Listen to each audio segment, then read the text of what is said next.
isso aí, galera. Bem-vindos ao Bro Talks número 9. Meu nome é André Amorim, sou desenvolvedor de jogos pelo DCF Studios. Como sempre, estou aqui com meu amigo Marcos Luz. Fala, galera, é isso aí. Hoje eu estou muito motivado que a gente está recebendo aqui, na realidade, uma pessoa que eu admiro muito. Para mim é um anjo sem asa que está aqui, que ajuda muitas pessoas. Além de ser um papa no assunto, a grandeza dele não só profissional, mas como pessoa. Então, quando recebemos alguém assim especial, acho que nos motiva muito, o papo vai ser ótimo e a intenção aqui é sempre passar algo positivo para vocês, mesmo nesse bate-papo solto. E com quem a gente está aqui hoje, André? Com o Dr. Marcos Aleski, grande amigo, meu médico também. E seja bem-vindo ao Bro Talks. Muito obrigado, André. Obrigado também. Rever o nosso amigo Marco também, né? E a turma toda aí. Muito obrigado aí pelo convite. É uma honra estar aqui com vocês, né? Dr. Zaleski é o papa da dependência química, também atende outros casos como depressão, pânico, mas o nome dele se torna grandioso justamente nessa área da dependência química e que assombra muitas famílias, muitas pessoas, e a gente vai falar um pouco sobre esse mal aí que está solto por aí. Então vamos lá, doutor Zaleski. Doutor, acho que você pode começar aí falando para o pessoal que não conhece qual que é a sua especialidade, há quantos anos o senhor já trabalha com isso, com dependência, começou com dependência química já, o interesse já foi desde o começo, como é que foi?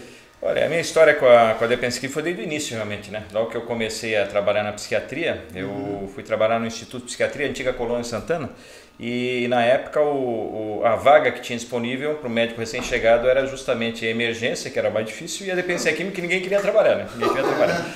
Eu tinha lá meus 27, 28 anos, né? E já se vão lá mais de 30 anos que a gente está trabalhando nessa área, e aí eu comecei a me interessar, comecei a gostar, e junto com o Dr. Wilson Leitão, o Dr. Paulo Colasso, que trabalha na dependência química, trabalhamos bastante tempo com eles lá, uns 5, 6 anos, até eles me convidarem para trabalhar com eles na Clínica Belvedere. Né? E dali, então, tive a oportunidade de fazer um estágio no exterior, né? Nos Estados Unidos da América, na unidade dos veteranos de guerra dos Estados Unidos e um hospital chamado Carl Hayden Medical Center. E em Phoenix, no Arizona, e fiquei fazendo um estágio lá. Retornamos com um plano de prevenção de recaída e trabalhamos muito tempo na Belvedere. E depois a Belvedere, por questões lá do próprio Hospital de Caridade, ela acabou ficando apenas com a parte ambulatorial, e hoje nós estamos trabalhando aí na parte consultória e também no Hospital de Custódia e Tratamento Psiquiátrico, quando eu faço a função lá de diretor técnico. Inclusive, uma curiosidade, o Deco e o pessoal que está assistindo a gente, eu já cheguei a me aventurar uma vez fazendo estágio na área de Direito com a doutora Sônia Rupp. Um abraço, doutora Sônia, no Hospital de Custódia e Tratamento. Opa. Fiquei 6 meses lá, só que eu sou uma pessoa meio sensível assim, para energia, e eu chegava em casa muito carregado, doutor, porque eu vou lhe dizer, vocês devem ser blindados nessa parte de energia, né, doutor?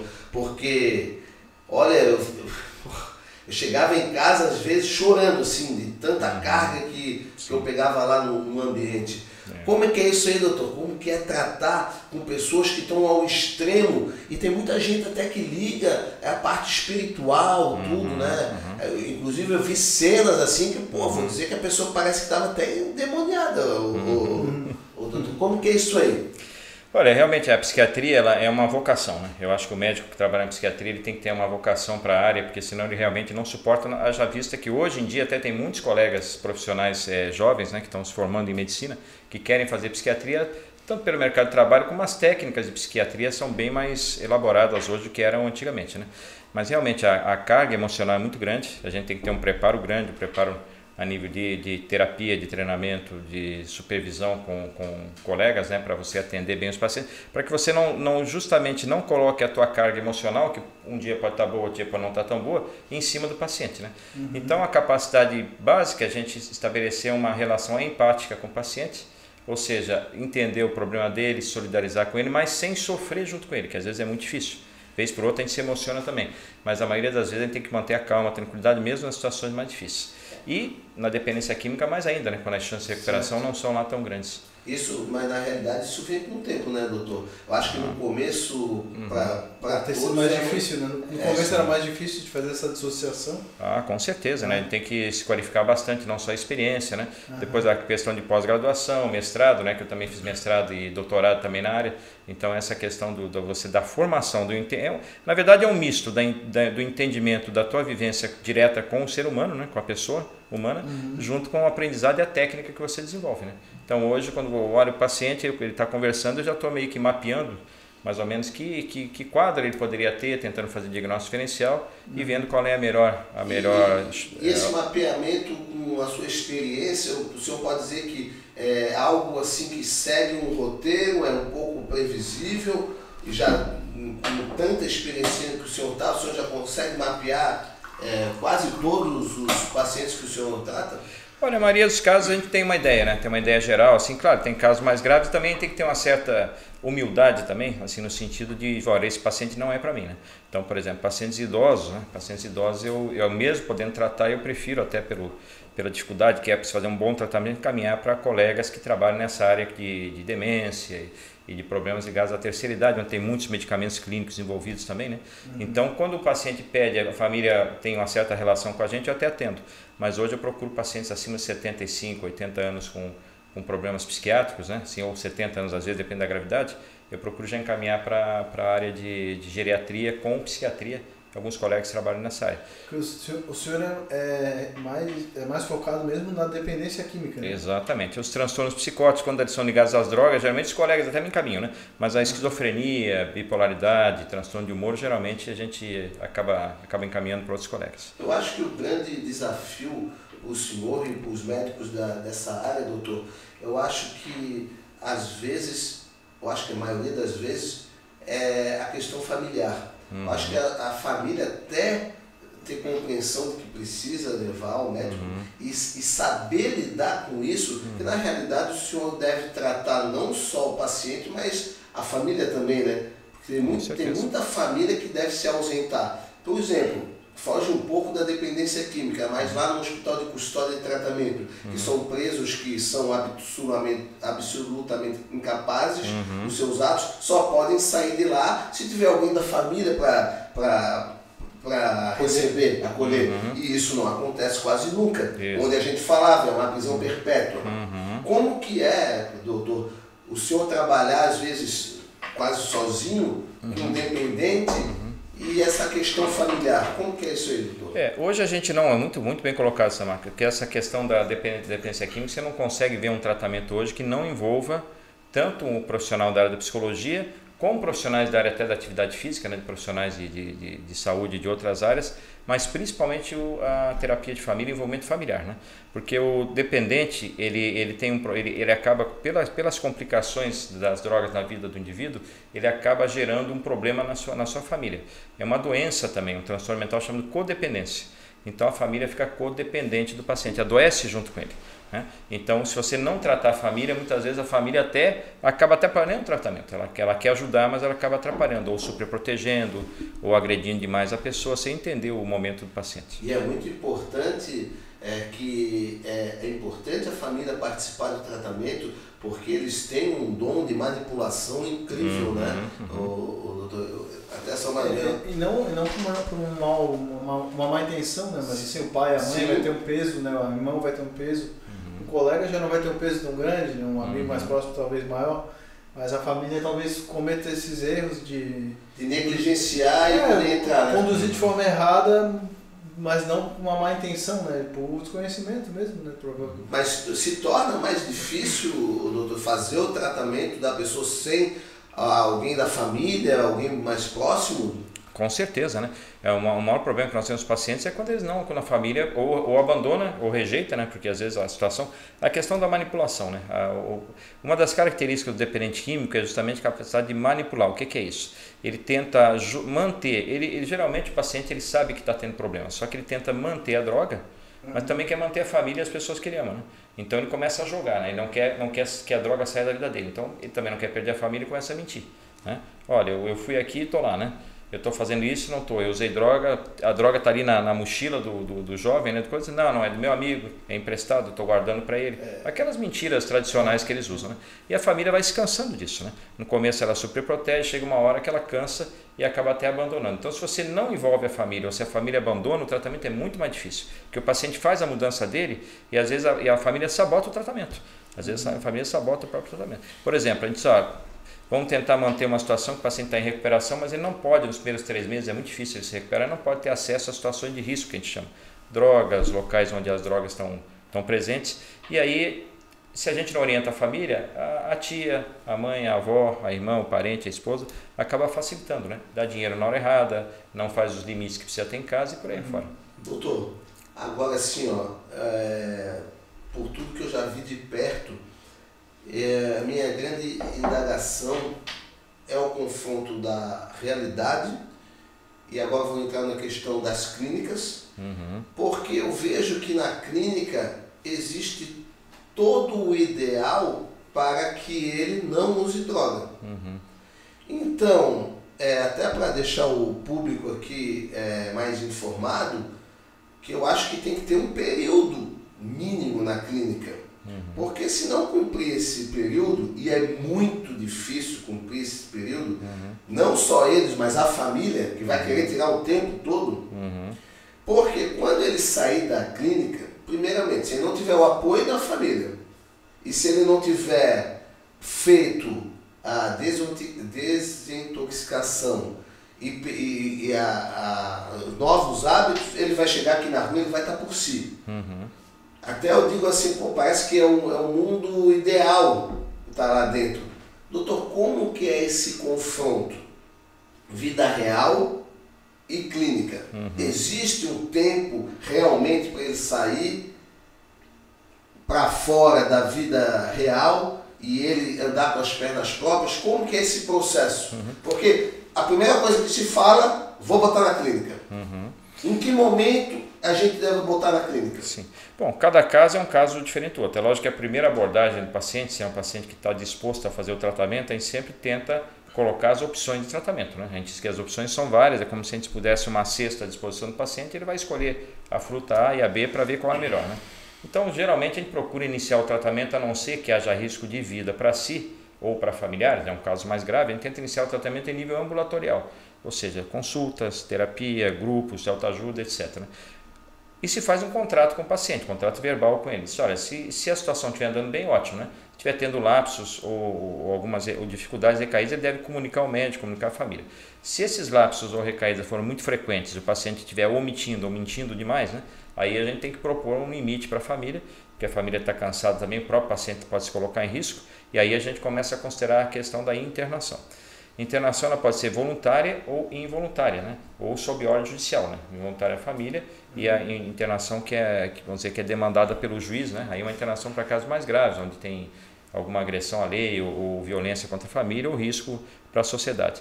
Então, nesses casos, os pacientes, no mínimo, a desintoxicação de 7 a 15 dias, mas essa desintoxicação geralmente é insuficiente, né? Então, cada caso você tem que avaliar. Geralmente, os pacientes com em média de 30 a 3 meses de internação, e algumas clínicas de 3 meses a 6 meses, e as fazendas, comunidade terapêutica, até 9 meses, 1 ano.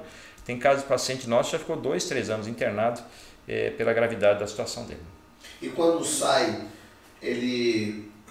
qual é o percentual, se a gente pode estipular um percentual, que ele vai andar com as suas próprias pernas?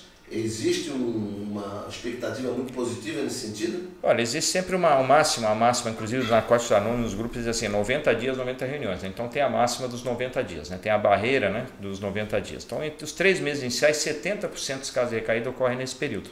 Né? E a gente considera os 3 meses não o período de internação, o período pós-internação.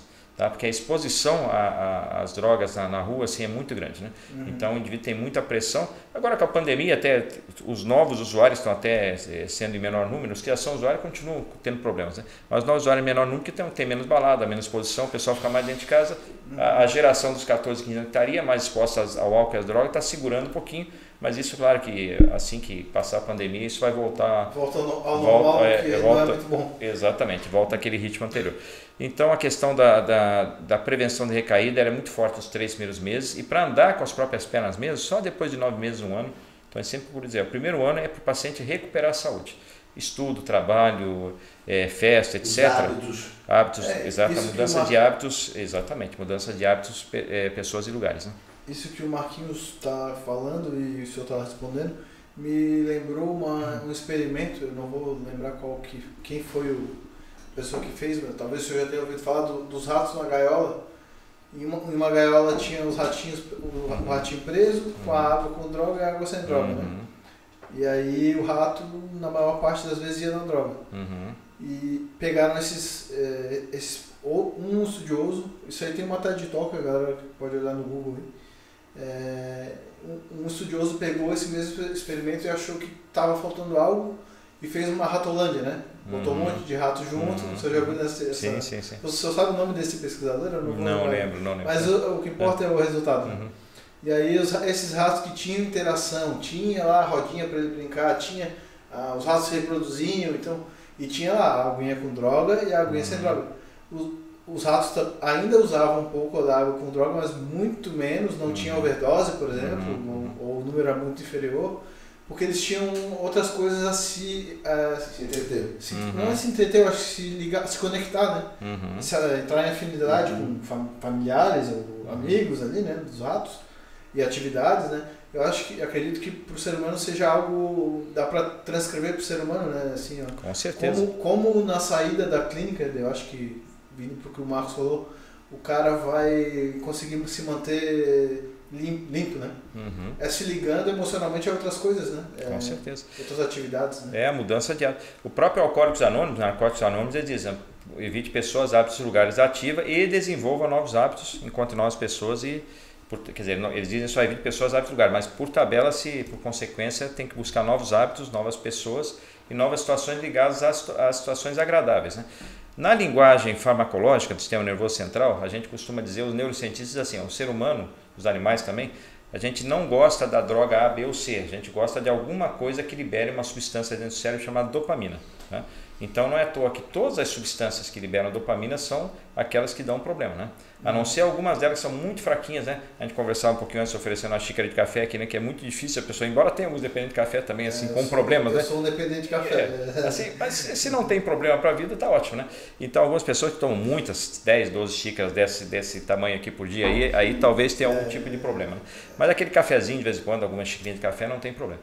Agora, as outras drogas, geralmente, se você não tiver um equilíbrio, né?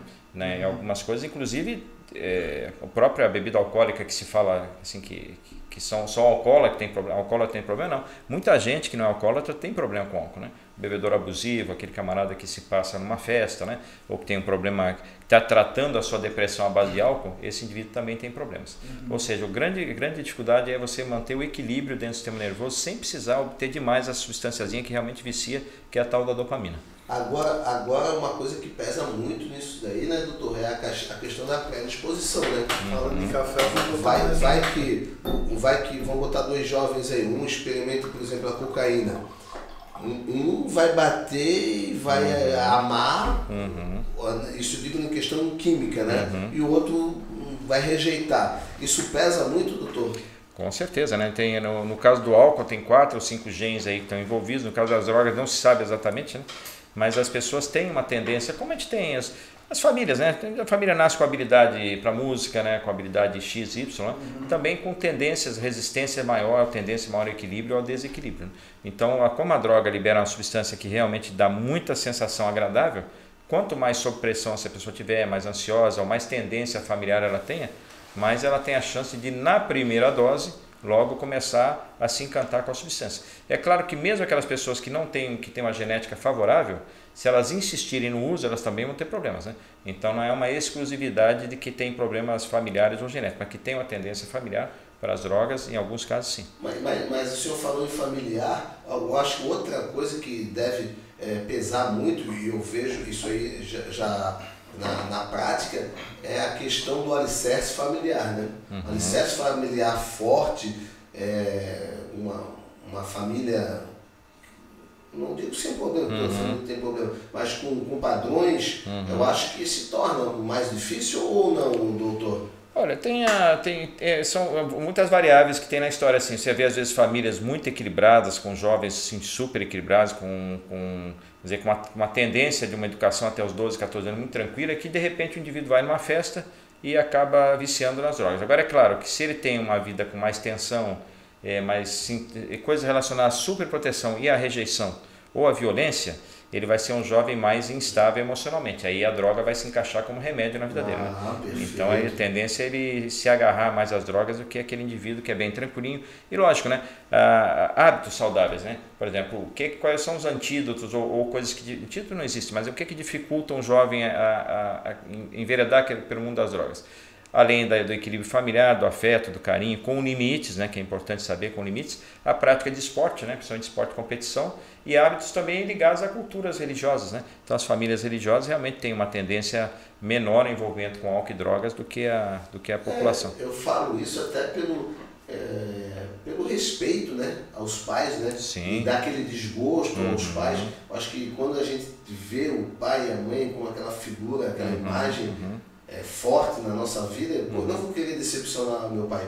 Mas eu acho que o senhor falou uma coisa importante, a questão das festas, né? Hoje em dia tem tanta liberdade, né? Que isso aí acaba atrapalhando um pouco, né, doutor? É tudo tão fácil hoje em dia que aí já entra tudo, né? Eu acho que é um somatório de fatores, né, doutor? Que levam uma pessoa a caminhar aí no mundo das drogas. Tem pessoas que têm, além da questão da exposição às drogas, tem uma coisa chamada transtorno de impulso, né? São indivíduos que têm impulso para tudo, né? Então tudo que gera prazer ele vicia, né? Então ele vicia no açúcar, vicia nos jogos, vicia em compras, vicia em qualquer coisa que gere prazer, né? Então você tira o álcool, ele começa a fumar mais, começa a, de repente, experimentar uma outra droga, aí de repente você tira aquela droga, ele vai para as compras, né? E por aí afora, né? As mulheres têm mais tendência a compra, os meninos mais tendência a jogos, embora com essa pandemia as meninas começaram a jogar mais também. Então tudo coisas saudáveis, mas que tem que ter um certo equilíbrio, né? Tem um certo equilíbrio. Todas essas coisas que você falou são fugas, né? Exatamente. E o que você acha, assim, acredito que compras, jogos, sejam coisas mais leves que droga, né? Obviamente. Com certeza. E o que o senhor acha do uso consciente dessas ferramentas para aliviar um pouco a tensão? Por exemplo, hoje eu estou estressado, eu vou comer chocolate. Digamos, um exemplo bobo, assim. Conscientemente, hoje eu estou estressado, eu vou comprar alguma coisinha boba. É uma forma positiva de ver a coisa, assim. Eu sei que essas coisas vão me liberar dopamina e prazer. E hoje eu estou triste, então eu vou usar isso aqui como um remédio paliativo. Exatamente. De forma consciente. Então, assim. O critério médico ele tem uma série de classificações dentro da Classificação Internacional de Doenças, que é a CID, a versão número 10 da Organização Mundial de Saúde, CID-10, né? A letrinha F é a letrinha da psiquiatria. Então você tem lá nos números lá de 10 a 19 as dependências, né? E tem uma série de critérios para dependência. Mas resumindo bem a coisa assim, se o indivíduo está fazendo uma coisa e isso não causa transtorno na sua vida, né? E aí tá ótimo, né? Poxa, o camarada lá quer tomar um vinhozinho com a namorada no final do dia, né? Ele tem o ritual lá de comer o chocolatezinho dele ali, né? No final depois do almoço, né? Ou gosta de um chocolate, mas depois faz uma atividade física, ou está com seus níveis de triglicérides e colesterol tudo em dia, né? Ou ele está fazendo alguma coisa que seja saudável para a vida dele, por exemplo, ele tem um ritual saudável no seu dia a dia, não tem problema, né? Então, quando ele começa a fazer uma coisa e tem problema, ele continua fazendo, aí a gente já começa a ir para o abuso ou para a dependência. Ou seja, nada é ruim, a não ser essas drogas chamadas ilícitas, porque a própria medicina... Ilícita por quê? Porque a medicina constatou que essas substâncias fazem mal para a saúde, né? Então, você foi tirada da... O senhor tocou num assunto que eu ia falar, mas eu vou aproveitar o gancho. Drogas ilícitas que fazem mal para a saúde. Doutor, e a maconha? A maconha tem sido liberada em vários países a fins terapêuticos, né? E vê-se não só terapêuticos, né? E vê-se que resultados muito positivos. Como que o senhor vê essa questão, já que o senhor trata de dependência química, o senhor vê a maconha como uma causa de dependência química? O senhor vê a maconha como um fim terapêutico? Essa linha tênue aí, como que o senhor separa? Eu sempre digo que o problema da maconha são as pessoas que fumam maconha, né? Sempre falo. Alguém maconha é maconheiro. Ele quer fumar 15 baseado por dia. Exatamente. Porque a maconha é uma planta, né? É uma planta. E ela tem propriedades medicinais excepcionais, né? Tanto é que está sendo muito usada aí para coibir alguns tipos de epilepsia que as outras drogas não resolviam o problema, né? Nas outras áreas, para quimioterapia, por exemplo, para bronquite, para glaucoma, elas são muito eficazes. Na psiquiatria, os resultados de diminuição da ansiedade são positivos, mas a gente considera que tem um potencial aí pelo nível, alguns comprimidos têm um pouquinho de tetrahidrocannabinol, que é o THC, que pode criar uma dependência, outros não têm, mas ela tem um potencial também dentro da psiquiatria. Para ansiedade, etc. Mas outros medicamentos são mais eficazes, alguns antidepressivos, outros tipos de tranquilizantes são mais seguros, vamos dizer assim, pelo menos na nossa prática atual. Não tenho manejo ainda com esse tipo de terapêutica da medicina do canabinoide, né? Então, na verdade, o canabidiol é a parte da planta que medicamente é aceita, né? O THC, que é o que o indivíduo busca quando fuma a droga. E aí, por que ele fuma? Porque se ele comer o bolo, por exemplo, naqueles bolos ou as coisas que o pessoal faz com a planta, ele corre o risco até de intoxicação, porque ele consome muito. E ele colocando uma quantidade menor e fumando, ele extrai rapidamente o THC, que é a substância psicoativa da droga. É o que vicia, é o que dá o tal do barato da maconha, e que num cérebro em formação, que é do adolescente, que experimenta a droga aos 14 aos 24 anos, quando o cérebro realmente fecha a formação, algumas pessoas que têm alguns tipos de gene que são até, não são raros, não são tão comuns, não são raros na população mundial, esse tipo de gene você tem uma incidência 4 vezes maior de desencadear doenças psiquiátricas graves como a esquizofrenia. Daí o grande problema da maconha. Os países que estão liberando a droga do ponto de vista para consumo recreativo, eles estão alegando que a droga ela deve ser usada para maiores de 18 anos de idade, né? E realmente eles sabem que menor de 18 anos pode ter problemas, que é onde a doença se manifesta. Mas embora isso aí é fato, menor de 18 anos existe Sim, a formação, né? Principalmente até os 18, mas até os 24 anos o cérebro ainda está em formação. Mas os grandes transtornos psicóticos realmente são nessa faixa aí, esquizofrenia dos 15, 14, 16, 18, 20 anos. Mas até os 18 anos é mais frequente. Existe até um óleo Sim. Não sei dizer essa da cannabis, canabidiol, que eles usam para inibir o cara a cheirar, a beber, eu acho, se não me engano, não é, doutor? Sim, porque relaxa, né? Aí você dá o que a gente chama de, não seria bem uma redução de danos, você engana o cérebro, né? Você dá uma coisa para o cérebro parecida com a droga de origem, né? E o indivíduo daí ele tem mais facilidade para deixar a droga. Mas nessa área de tratamento para dependência química, o uso do canabidiol, pelo menos na nossa prática aqui, ainda não é bem utilizado. A gente prefere outros métodos terapêuticos. Então a gente sabe que o canabidiol é muito usado na neurologia e algumas outras áreas médicas.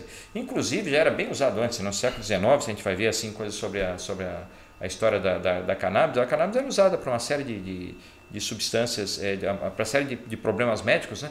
Uma infinidade de problemas médicos que eram utilizados naquela época. Aí com o negócio do fumo, só começaram a consumir maconha, começaram a aparecer os problemas, então ela foi, a partir do início do século, ela foi proibida. Então é uma droga assim que, se as pessoas não fumassem maconha, seria uma droga como tem outra aí, com a penicilina, que é extraída de plantas, né? A gente fala do ópio, né? Do ópio e da heroína. Mas a gente tem uma série de derivados dela, inclusive a morfina, a codeína, que são usados na prática médica, né? Com algumas restrições, mas com muito... Só uma vertente da... Exatamente. Então o raciocínio com o canabidiol seria a mesma coisa. Né? E, doutor, daí eu volto para essa TED Talk que eu comentei, que é sobre isso, e o exemplo que o cara dá sobre da questão da pessoa não se vincular com a droga emocionalmente, ele dá a morfina como exemplo. Ele dá um exemplo, se você quebra o quadril e vai para o hospital, fica um mês internado e toma morfina durante um mês, tu sai e não está viciado em morfina. Porque tu não teve essa conexão emocional. Isso, né? Exatamente. Mas a morfina, ao mesmo tempo, ela tem a questão da dependência química, né? E isso, então, a gente entra na parte de que depende do indivíduo ter a predisposição genética, ou todo indivíduo pode ficar viciado no caso, nesse exemplo, na morfina em um mês ali, tomando a medicação, como medicação, não como droga, né? Como é que funciona assim esse início de coisas mais pesadas, né? Que uma maconha seria mais leve, imagina. Resumindo assim, ele teria que ter uma predisposição para acionar um sistema que dentro do cérebro chama de sistema de recompensa. Então o sistema de recompensa é o sistema de gratificação. Se esse sistema é muito estimulado, geralmente ele fica muito sensível. Então qualquer coisa que estimule, a pessoa tem aquela vontade a mais. não necessariamente genético, você tem que estar estimulando.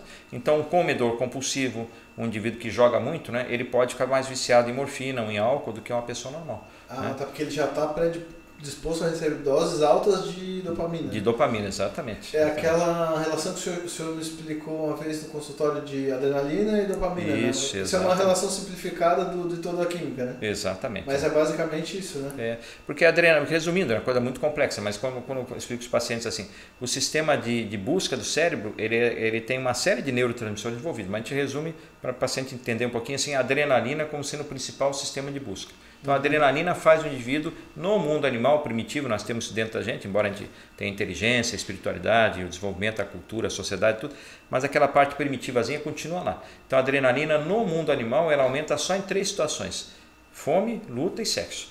Tá? Então se não comer, morre, se não lutar, morre, se não fizer sexo, a espécie acaba. Né?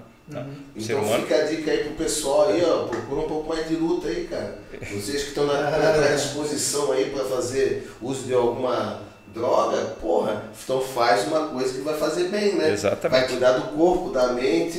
Isso. E se precisar, estamos aqui, professor Marcos Luz, não, Exatamente. A parte de atividade física é um grande aliado das terapias nossas. Então, uma vez eu estava viajando e vi um prospecto de um camarada, isso na década de 90 ainda, o camarada tinha uma rede de academias no Brasil, quando estava começando a explodir essa coisa de academia, e aí o camarada perguntava para ele assim na entrevista assim, como é que ele tinha tanto sucesso? Ele dizia, graças aos médicos. Os médicos me encaminham as pessoas, né? Porque a atividade física ela é muito importante realmente. Então, quando você tem corpo e mente trabalhando junto, você imita mais o sistema primitivo, que é a busca do quê? Fome, se alimentar bem, luta, trabalho no dia a dia, recompensa. E a sexualidade para o ser humano afeta, né? O carinho das pessoas, a amizade, não só a relação em si, né? Mas então, quando você tem afeto, tem carinho, você tem as tuas rotinas bem estabelecidas, tem trabalho, tem esporte, tem lazer, e se alimenta bem, dificilmente você vai ter problemas. Né? Dependência química. O que seria o químico? Porque as pessoas veem dependência química, cocaína, heroína, crack, maconha, algo mais que foge dessa lista, que até para alertar em casa, olha, está procurando muito isso, por exemplo, anabolizante, seria uma dependência química? A anabolizante é uma dependência química por via indireta, né? Ele não atua diretamente no cérebro, mas o indivíduo tem uma satisfação, uma recompensa tão grande pelo corpo que ele adquire, né? Ou pelo fato, a autoestima dele ficar tão boa, mas só que a autoestima fica dependente do corpo dele mantido pelo anabolizante. Mas daí já é uma questão mais psicológica. Mais psicológica, exatamente. Então ele precisa, ele não tem um estímulo de recompensa tão alto, ele também estimula a recompensa. A gente sabe que a testosterona aumenta a autoestima, a autoconfiança também aumenta o sistema de recompensa. Mas não a nível do indivíduo precisar ficar se injetando o tempo todo. O que ele quer é se olhar no espelho, se sentir bem, né? E ele começa a ter uma gordurinha aqui, uma ali, ele começa a ficar ansioso com aquilo ali. Aí começa a fazer um uso inadequado da droga. E o sexo? A sexualidade também, o indivíduo, a sexualidade também deve ter começo, meio e fim. Tem os compulsivos por sexo, né? Que o indivíduo quer ter relações sexuais o tempo todo. Mas isso é um vício? É um vício também, mas não é tão comum. Não é uma coisa tão comum que assim, a busca de ajuda médica não é tão comum, né? Que as pessoas geralmente, pelo cansaço dessa atividade, na atividade sexual em si, o indivíduo não pode praticar sexo o dia inteiro e geralmente ele acaba levando aquilo como... Tem uns mentirosos aí que faz bastante. É meio cultural, tem a propaganda, né? Tem a falsa propaganda. Eu acho que, falando nessa questão cultural, tem muita coisa que atrapalha, né, doutor? A questão cultural. Hoje em dia, tu chegar numa mesa e mostrar que tem 50 garrafas de cerveja é o máximo. Acho que é um sinônimo de masculinidade, né? E aqui a gente recebeu, que trabalha com o senhor, a doutora Jair. Doutora Jair. Que profissional. Acho que a seleção natural foi feita, se existe, foi feita dentro do consultório de vocês. E a gente conversou que está crescendo muito o alcoolismo feminino, né? Que vai um pouco contra a barreira do social, né? Principalmente aqui no Brasil, né? Mulher bebendo antes não era nem muito bem. Tem uma relação muito estabelecida. Década de 80, 15 homens para uma mulher bebendo. Final dos anos 90, 7 para 1. Primeira década de 2000, 3 para 1. E já de 2010 para 2020 a gente já tem um fenômeno que as mulheres bebendo não em maior quantidade, mas em maior frequência que os homens, as meninas, adolescentes, né? Então elas bebem de igual para igual, um pouquinho mais do que os rapazes, em termos de mais vezes sair para beber do que os próprios rapazes. Só que os rapazes bebem maior quantidade ainda, mas realmente é quase 1 para 1. E a meu ver é a pior droga que existe, é lícita e dá abertura para todas, né? Com certeza, né? O álcool ele é até assim minimizado pela sociedade, né? As pessoas, meu filho está bebendo, chega de porra em casa, tá tudo bem. Mas se ele usar uma maconha, etc, ele cai imundo, né?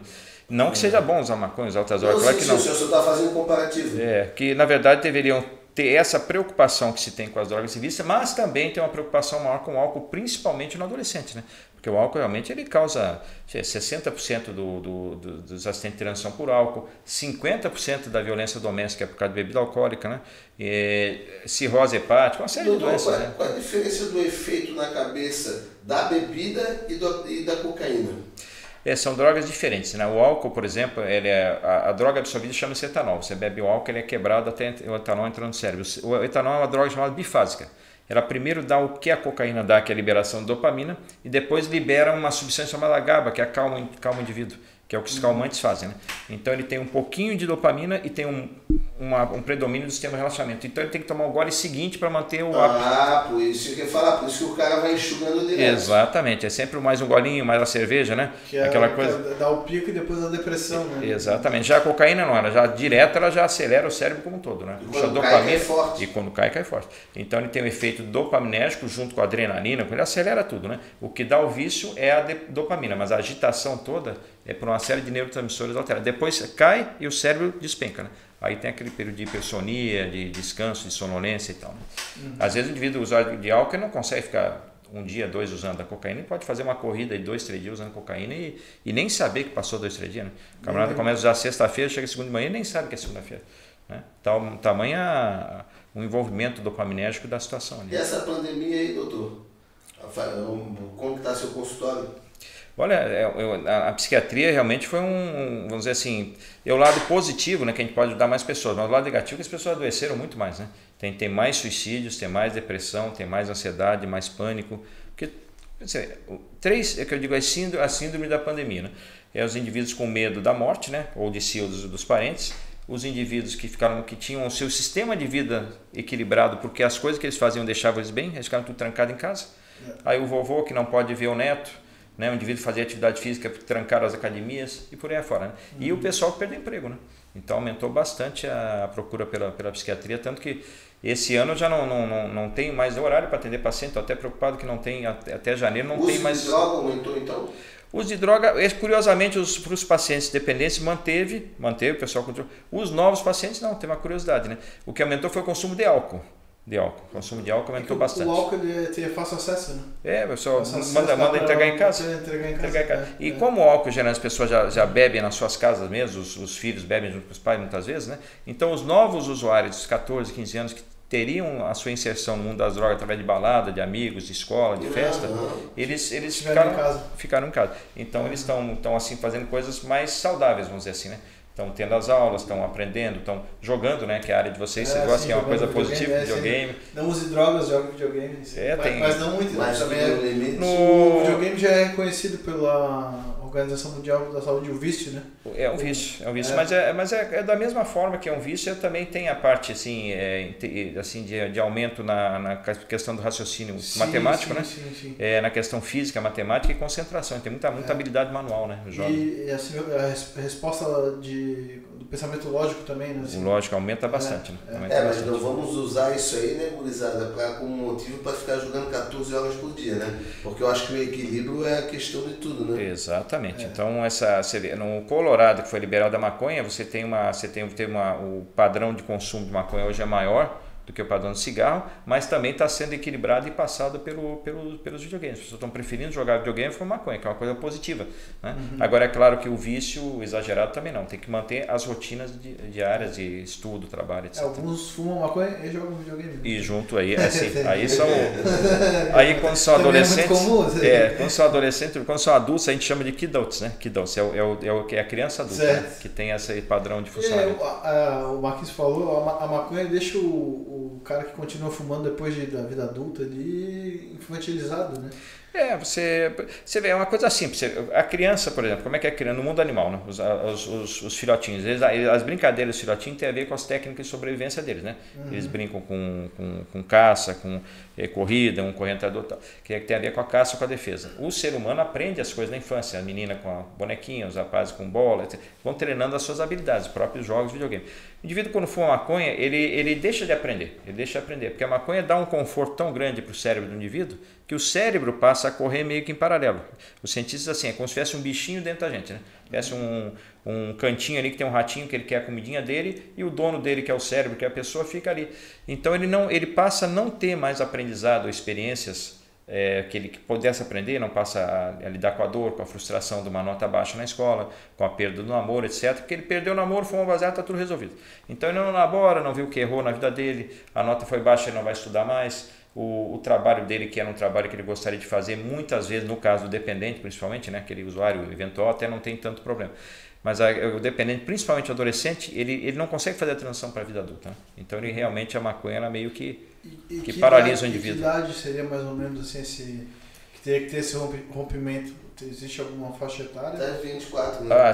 Eu até brinco com os pacientes. Se tivesse uma droga, uma vacina, que você botasse aos 18 anos de idade no indivíduo, 18? Né? Você fala, o camarada vai usar numa balada, numa festinha, vai fumar um baseado, não sei o que tal, que não ficasse usando todo dia. E aos 18 anos aplicasse uma coisa que não tivesse mais efeito as drogas, ou a maconha principalmente, aí seria uma beleza, né? Que você poderia dizer, uma coisa que o adolescente brinca com a droga. Só que o problema é que ele leva para a vida adulta. E quando ele chega na vida adulta com a coisa, e ele não percebe isso, né? Quando ele tem 14, 15 anos, é tudo bacana, tudo legal, não tem problema nenhum, meu amigo fuma, eu fumo, está todo mundo rindo, se divertindo, as notas estão mais ou menos, só que aí a droga começa a intensificar a quantidade. 40% dos indivíduos que experimentam maconha tem esse problema, né? 10% são dependentes graves e 40% têm problemas com a maconha. Doutor, no seu consultório, o senhor trabalha com a doutora Jaira. É fundamental o trabalho conjunto com o psicólogo? Com certeza. Porque eu vejo que muitas coisas são sociais, né? Tem o vício social e o vício químico. E muito da dependência e do buscar a droga, eu vejo para a questão familiar. E outra coisa, como que funciona? Eu fiz essa pergunta para a doutora, eu vou fazer para o senhor, porque às vezes cria um estigma negativo de vou no psiquiatra, estou doido, e na realidade não é, né, doutor? Qual é essa diferença entre os dois profissionais da psicologia? A psiquiatria é a questão do remédio, é isso? Vamos dizer assim, o médico ele tem um aprendizado, assim, uma técnica de primeiro fazer o diagnóstico diferencial, né? Saber se realmente é uma dependência química ou se tem uma outra doença, uma comorbidade. E também de escolher a melhor terapêutica para o paciente, se ele precisa de remédio, se não precisa. O psicólogo ele vai trabalhar os conflitos do paciente, nas questões, porque a doença ela se caracteriza sempre por questões muitas vezes familiares ou genéticas e conflitos durante a adolescência e infância e adolescência ou vida adulta. E esses conflitos o psicólogo trabalha muito melhor. E os conflitos com a família, que a doutora Jaira trabalha também, né, são muito importantes também. Então, a harmonia familiar. Às vezes a família adoeceu, né? O indivíduo às vezes é só o bode expiatório do problema, né? Então, o dependente químico é o problemão, né? É o resultado daquele ambiente, né? Exatamente, eu quero absorver o ambiente. No começo da nossa conversa, o senhor falou que 4 coisas importantes. Queria que o senhor repetisse para nós, até fica como dica, né? Sim. Para as pessoas. Porque eu penso o seguinte, é aquele ditado, mente vazia, oficina do diabo. Exatamente. Né? Se o cara é o culpado, não dá tempo de fazer nada, entendeu? A gente eu vejo por mim, eu na adolescência era uma pessoa, depois que casei, eu mudei da noite para o dia porque eu assumi a responsabilidade, né? Então quando tu se ocupa, tu não tem para nada, né, doutor? Com certeza. A gente é sempre entender que nossa mente, o nosso corpo, vamos dizer, ele trabalha em 24 em 24 horas. Às vezes eu pergunto para o paciente, né, que ele está preocupado com muitas coisas, mas se preocupar assim, qual é a comida que a gente está preocupado, a gente não vai estar preocupado com a comida do domingo que vem, né, da semana que vem, está preocupado com a de hoje, né?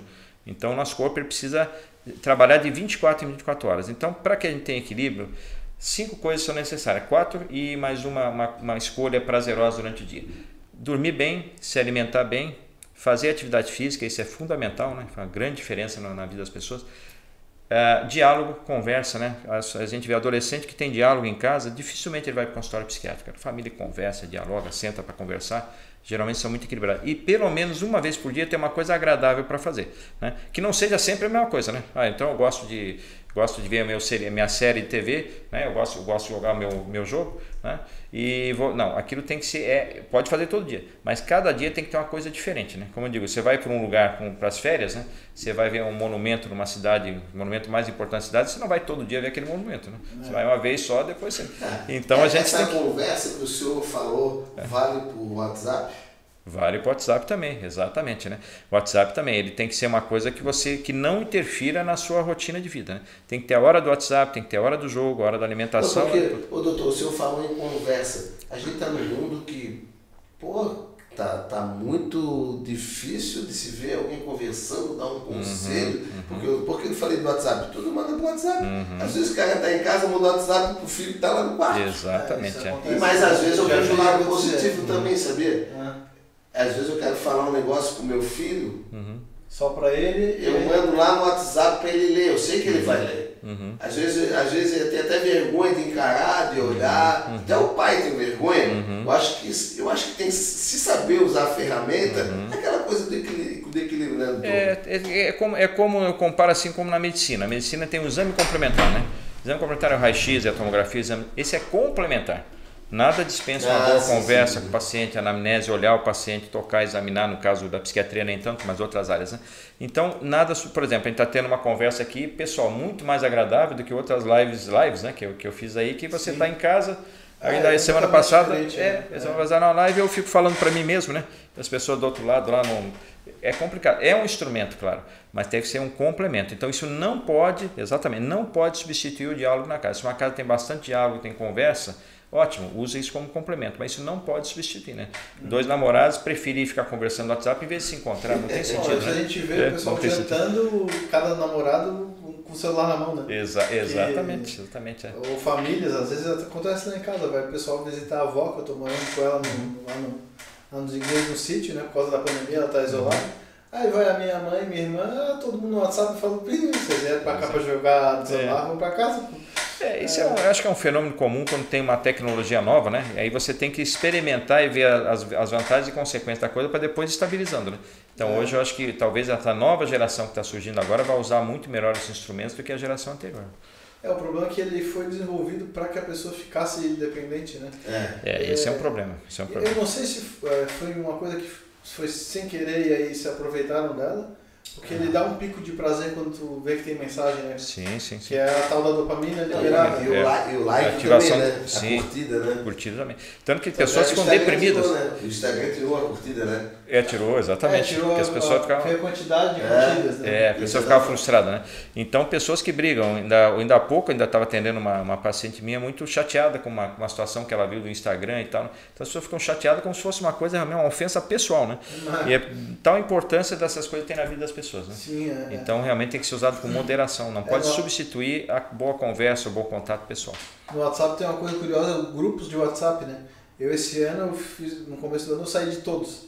Aí o pessoal acha que o cara deixou de ser amigo. Não, pô, saí do grupo de WhatsApp. Pode me telefonar, pode sair para fazer... Outra coisa, né, que tu vê, a carência de conversar é tão grande. Eu acho que o ser humano anda muito carente. Não sei se é por causa da correria, não sei o quê, que quando tu vê o azulzinho, que a pessoa vê o azulzinho ali, né, que viu, e o cara não responde. Sim, exatamente. Exatamente. Eu, por exemplo, na minha prática ali, com outros colegas que precisam da imagem, ou precisam de uma fotografia, ou de um relato do paciente, é bem importante o WhatsApp.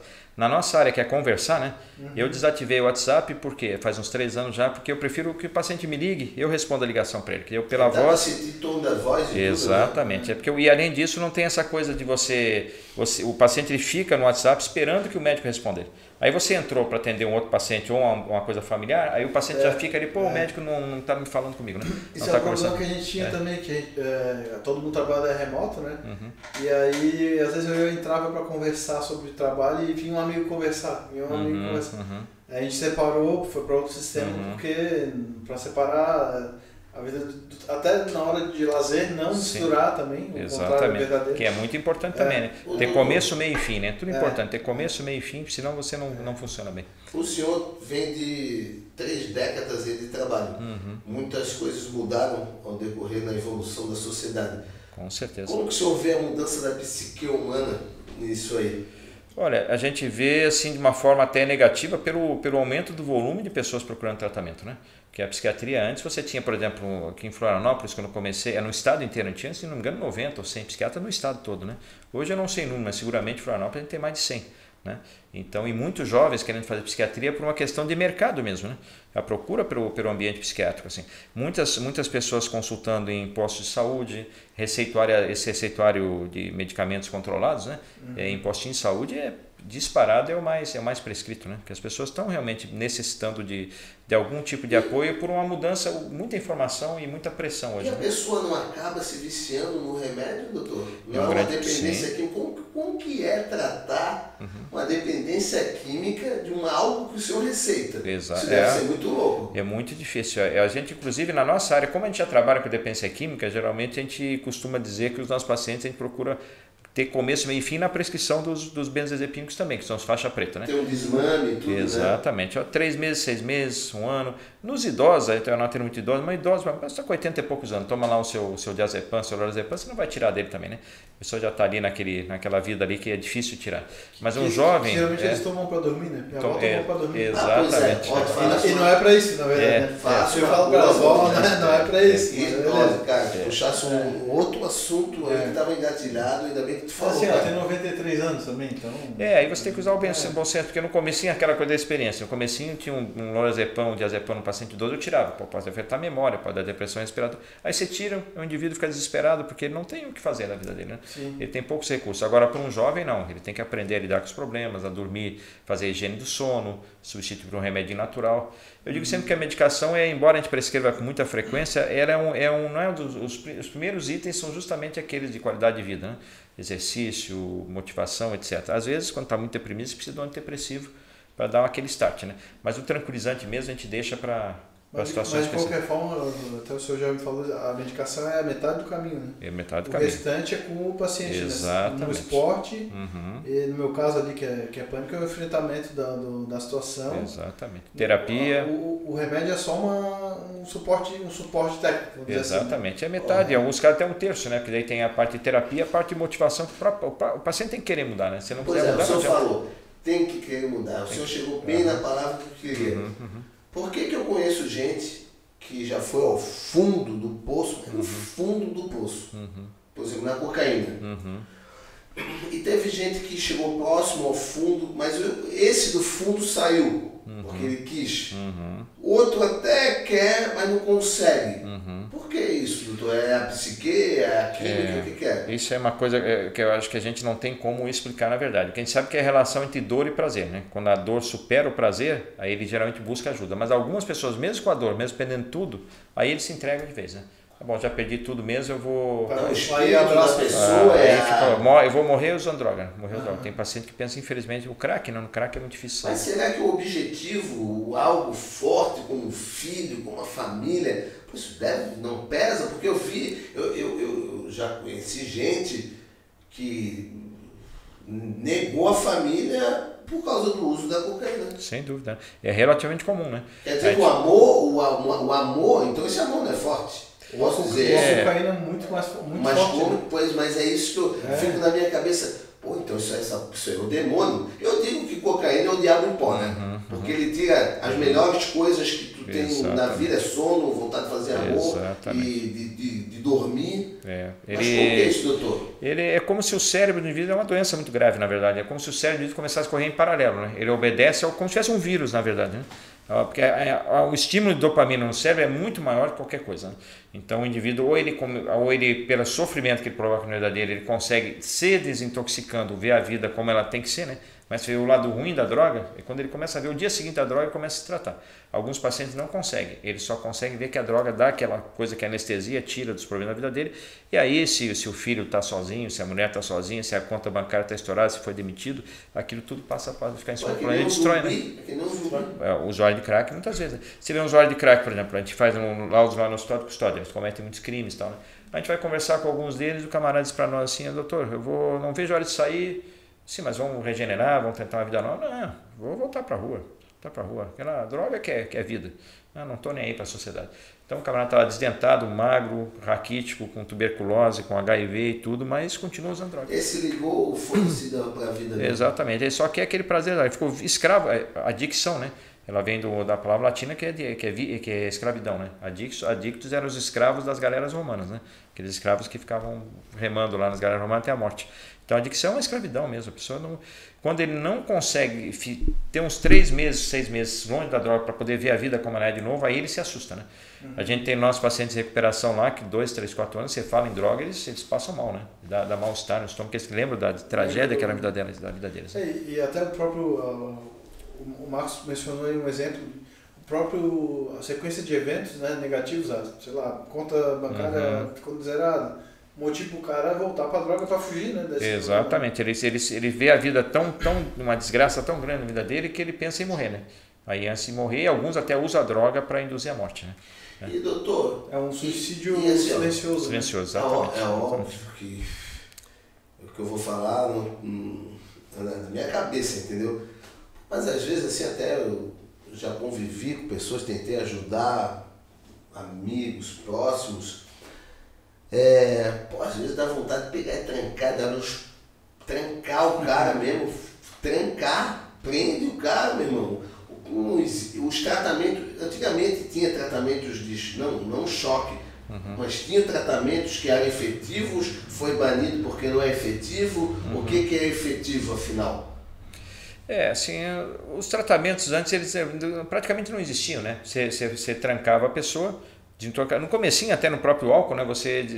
Isso há muitos anos atrás, na década atrás, fazia o indivíduo passar pelo tal delirium tremens para ver se ele aprendia, né? A ideia era essa, né? Deixa o cara sofrer bem para ver se ele aprende. Ele não aprende coisa nenhuma. Delírio tremens? Assim, do álcool, né? Que é aquela da convulsão, o cara começa a ver bicho, alucinação, né? Quando tu tira o álcool. Tira o álcool, a síndrome de abstinência do álcool grave. Hoje quase não tem mais tratamentos, são muito eficazes, mas há 30, 40 anos atrás, às vezes os médicos daquela época até faziam parte da prática. Deixa o camarada sofrer um pouquinho, quando estiver muito ruim a gente convulsionar, a gente medica. Mas deixa ele delirar um pouco para ele ver que é ruim para a vida dele, para ver se ele aprende. Mas obviamente isso aí não funciona.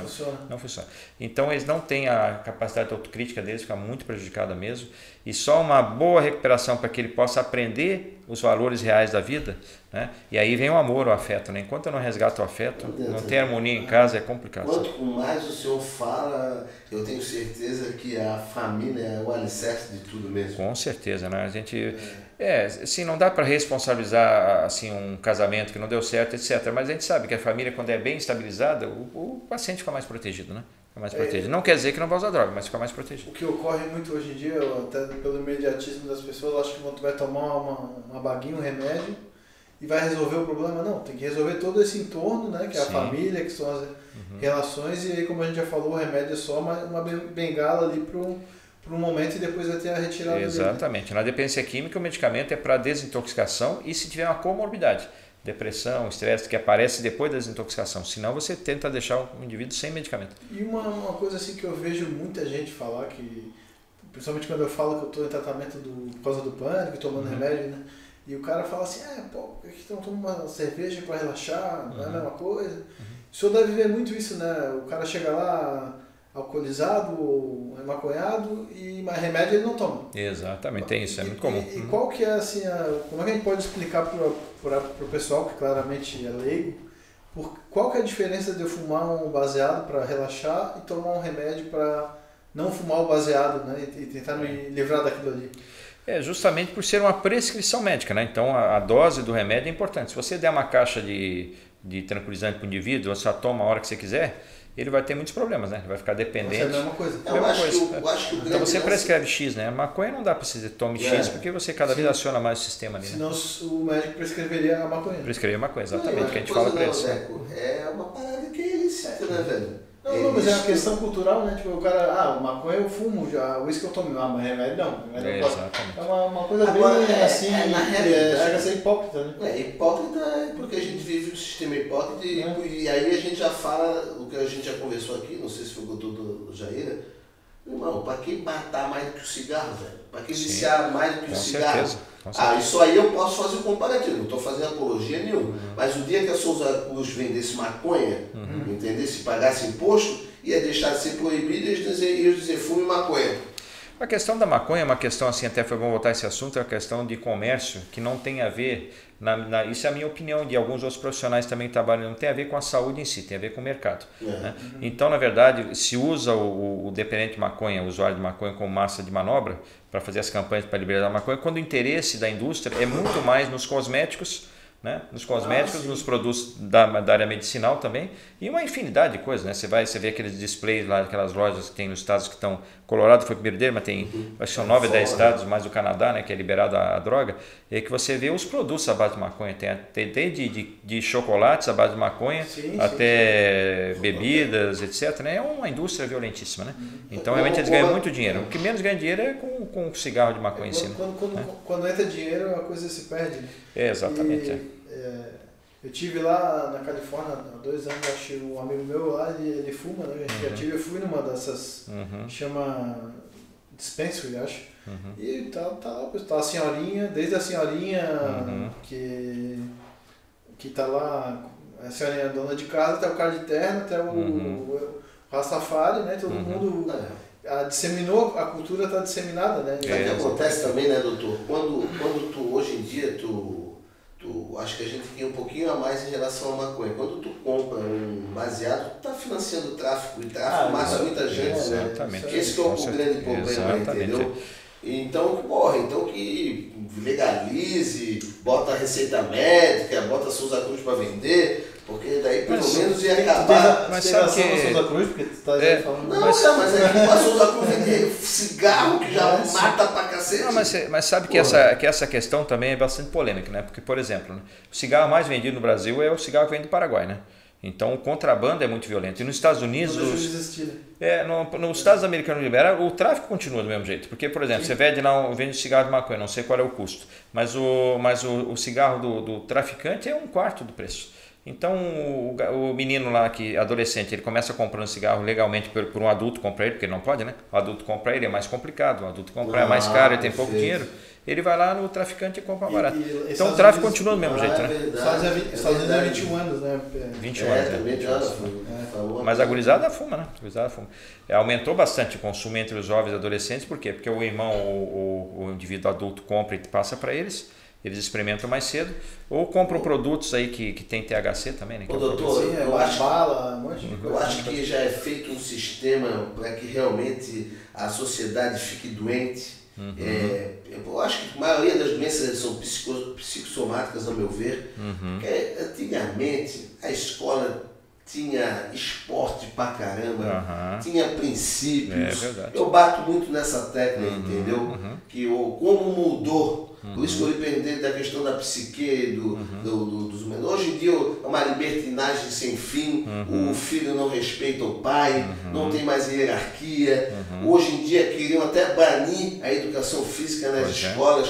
Acho sim, aquele filme do Bop acaba com uma frase excelente, o sistema é foda.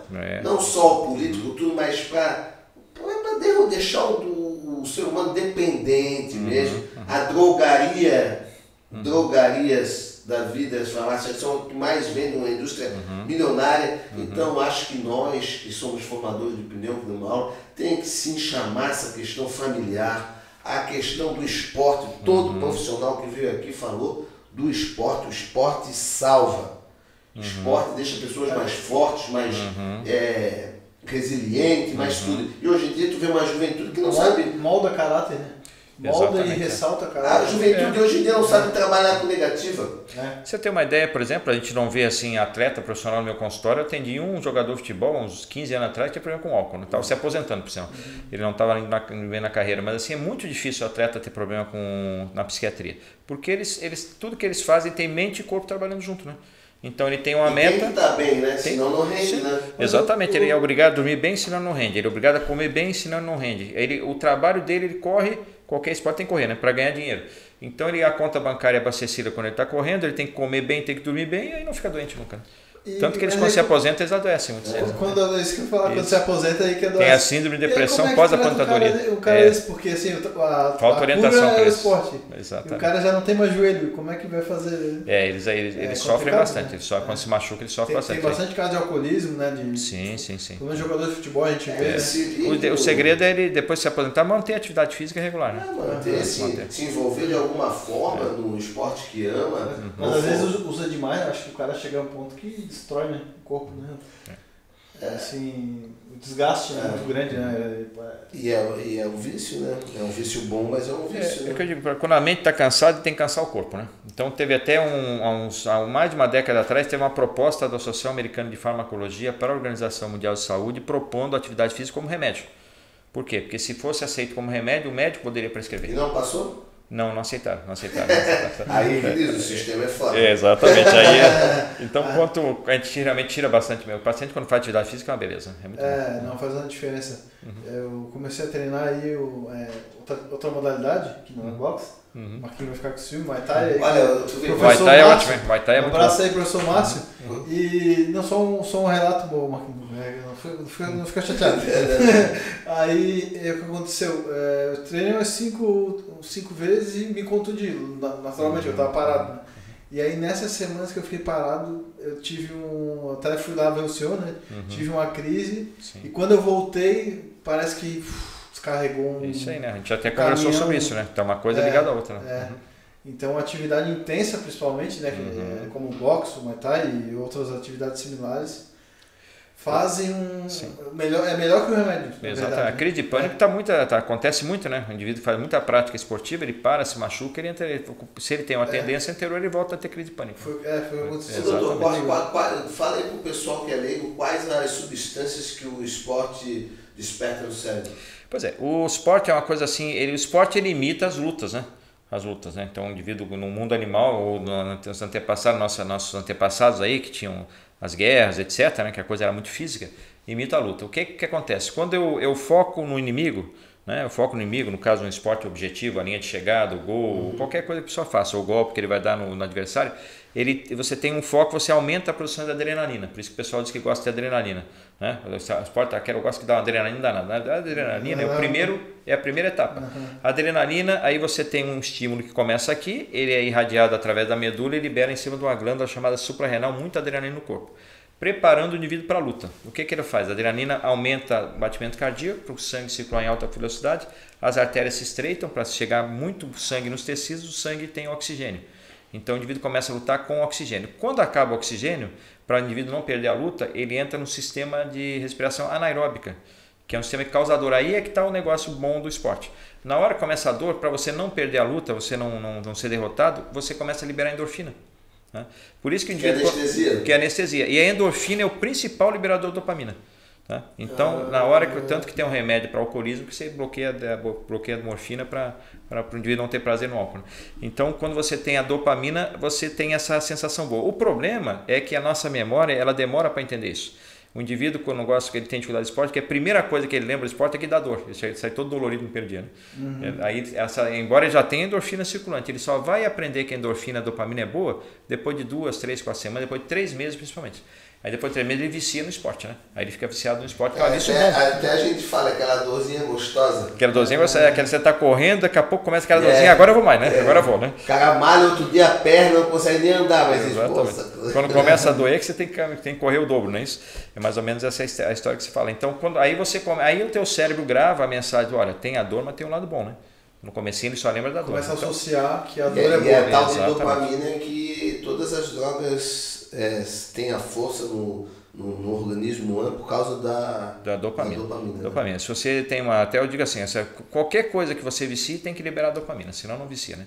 Alface, por exemplo, que eu brinco assim com os pacientes, alface, imposto de renda não libera dopamina, né? Só se botar um queijinho em cima da alface. Botar um molinho, né? O pessoal bota um molinho adocicado, né? Bota um molinho adocicado com açúcar, exatamente. A gente estava conversando antes de começar a dependência de comida, dos carboidratos. Por que carboidrato tem essa esse poder de vício, doutor? O carboidrato tem uma absorção muito rápida, que é para gasto de energia rápida, né? A gordura é depositada no corpo para gasto posterior, né? Aquele negócio do urso que fica 6 meses dormindo com bastante gordura, né? Então o carboidrato é para energia rápida. Isso é importante para a defesa do corpo, para a sobrevivência do indivíduo. Então isso também está associado ao mecanismo de recompensa. Que tem pacientes lá no seu consultório por causa da questão de comida, Sim, né? compulsivos à comida, né? Tem até grupos de autoajuda aí, que são os comedores compulsivos anônimos, né? Que são inspirados nos grupos de alcoólicos anônimos. Há mesmo os 12 passos do A, tem o CCA e tal. Como que é, doutor? Entra no mesmo patamar da cocaína, isso ou não? Não, assim, o mecanismo básico é igual, né? Agora, a gravidade da coisa, as drogas são bem piores, né? Então, o indivíduo... Mas o que eu não entendo, porque o cara que come muito deve passar mal, né? Não... O problema do comedor compulsivo é justamente que a chance dele se recuperar da dieta, a eficácia da dieta é muito baixa, é 8% dos pacientes, né? Agora, depois que com o advento da bariátrica, né? Aí resolveu o problema, né? Aí realmente resolve. Tá. Embora alguns voltem a engordar de novo, tá, mas a grande maioria tem um sucesso bom aí. Porque daí a própria saciedade se dá em pequenas quantidades. Você reduz o tamanho do estômago e as substâncias que são ativadas são proporcionais à quantidade de alimento que o estômago comporta. Então ele consegue controlar a compulsão por comida pela questão da dopamina liberada quase igual comendo pouquinho. Né? Uma curiosidade que eu fiquei desde que a gente falou de celular, o senhor tem algum caso, que deve ser uma coisa moderna, de pessoal viciado em celular e precisa tratar tem bastante. Tem bastante? Bastante. Mesmo? Não celular propriamente dito, mas por exemplo, em coisas, redes sociais e principalmente redes sociais e principalmente algum aspecto assim vamos dizer assim, de jogos de celular, né? Que o pessoal às vezes fica muito tempo no celular. Mas isso aí é novo para o senhor, né?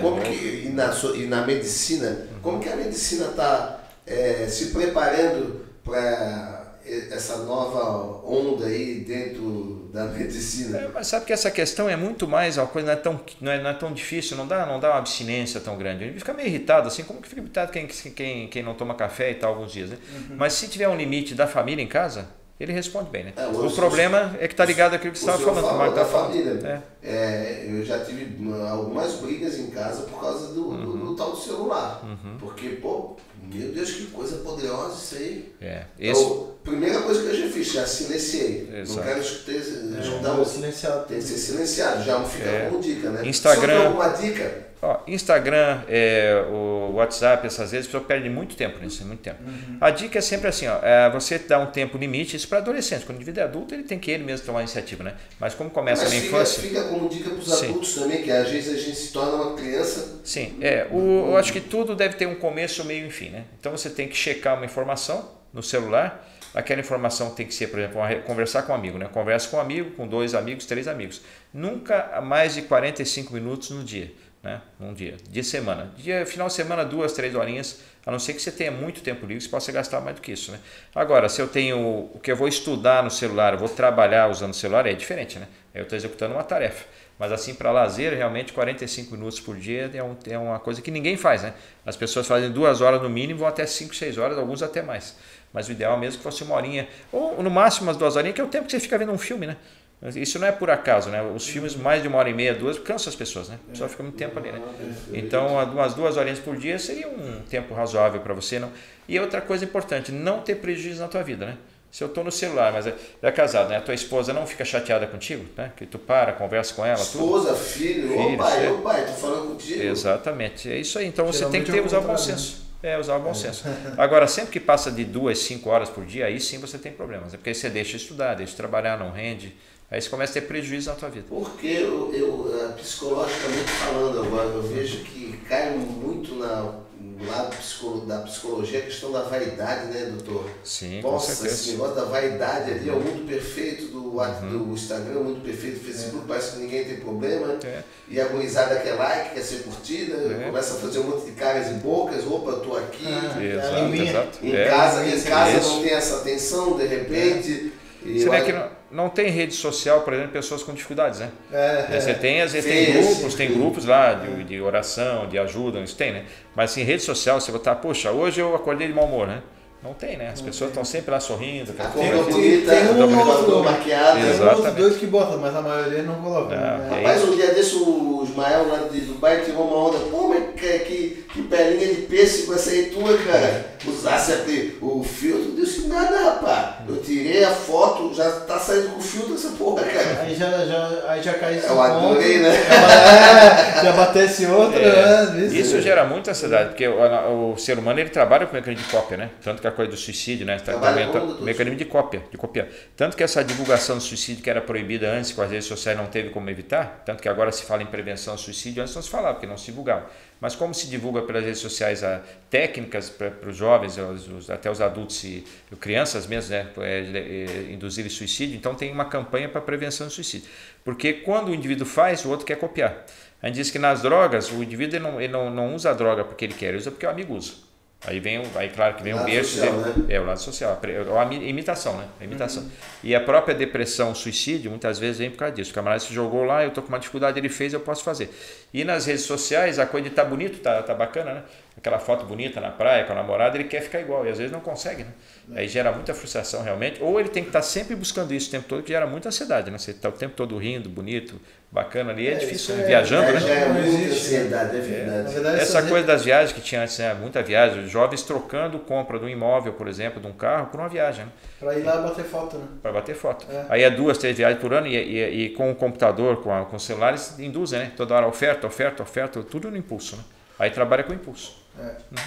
É uma coisa que ilude quem tá vendo de que a grama do vizinho é sempre mais verde, né? Exatamente. E aí te causa uma tristeza, uma bola de neve. Mas o ramo da psicologia, da psiquiatria, ela deve estar se entendendo mais nesse novo...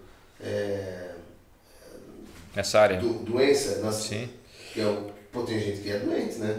Tem gente que vê o mundo pela tela do celular. Sem dúvida, né? Não, isso aí é um problema. E a questão é que o nosso corpo ele não funciona assim, né? Ele não funciona. A gente funciona como a gente está aqui, ó. A gente está sentindo a temperatura ambiente, né? Se tivesse uma fumaça aqui, ia sentir o cheiro da fumaça. Né?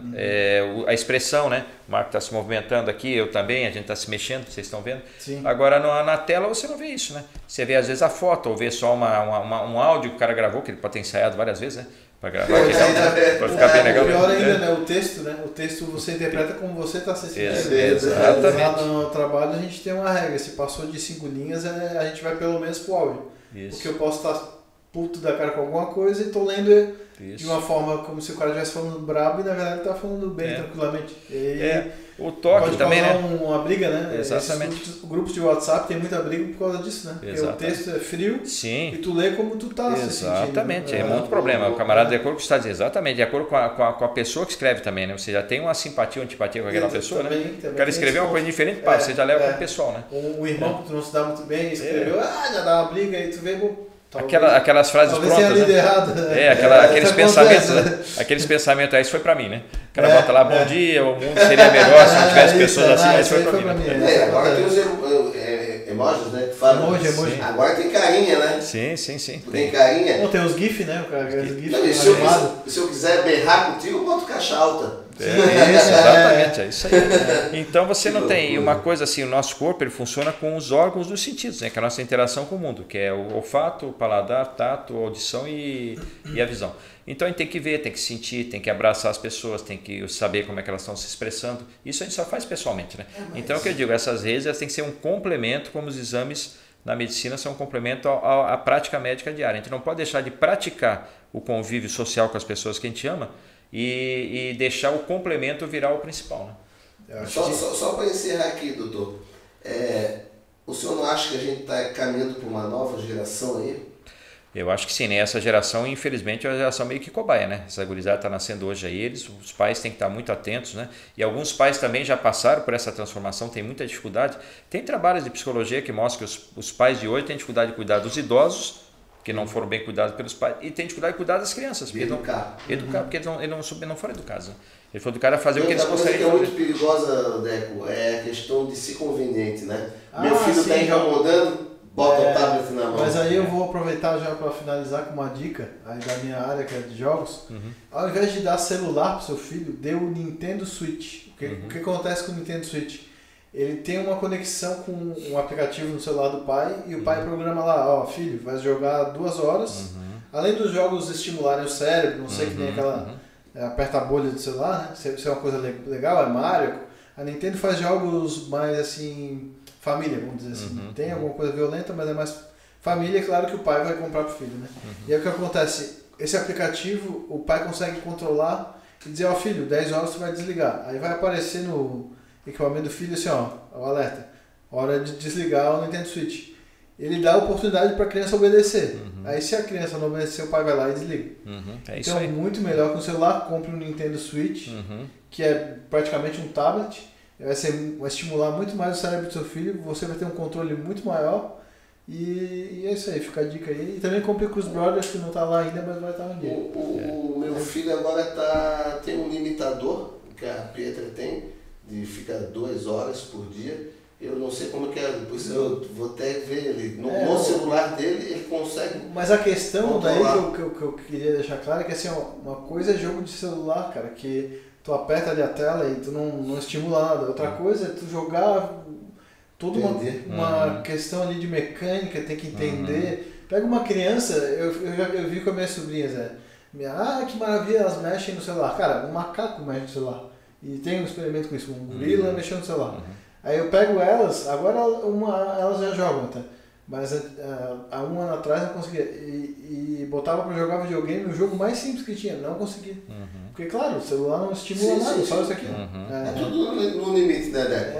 Então, se for pra dar uma mamadeira eletrônica, dê uma que preste. E aí fica a dica aí que Nintendo Switch é uma coisa muito boa pros pais, assim. Doutor, tem Instagram? Ou a clínica? Nós temos na clínica, temos as redes sociais lá, né? O senhor pode passar aqui pro pessoal? Pra falar a verdade, eu vou dizer uma coisa para vocês. Eu sou até um... Avesso. Eu sou avesso. A minha secretária vai ter essa informação, mas eu vou passar o telefone, quem quiser falar com ela. Mas é o 3222-5335... Poxa vida. 3225-5334. Vamos deixar o contato do Dr. Marcos na descrição do vídeo. Isso. A galera aí que assistiu, dá o follow no canal, deixa o joinha, que a gente vai estar trazendo Marcos. A gente vai estar trazendo um arco-íris. Arco-íris. Mas o arco-íris só tem 7 cores. Hoje em dia tem azul, borboleta azul. É verdade. E misturando as cores, né, vai as cores coloridas. É um arco-íris de conteúdo, então... É isso aí, fechamos mais um Grow Talk. Muito obrigado, Dr. Marcos, pela presença. Eu que agradeço, é uma alegria muito grande. Máxima, Obrigado, Marcos. Obrigado, André. Falou, obrigado, pessoal. Falou.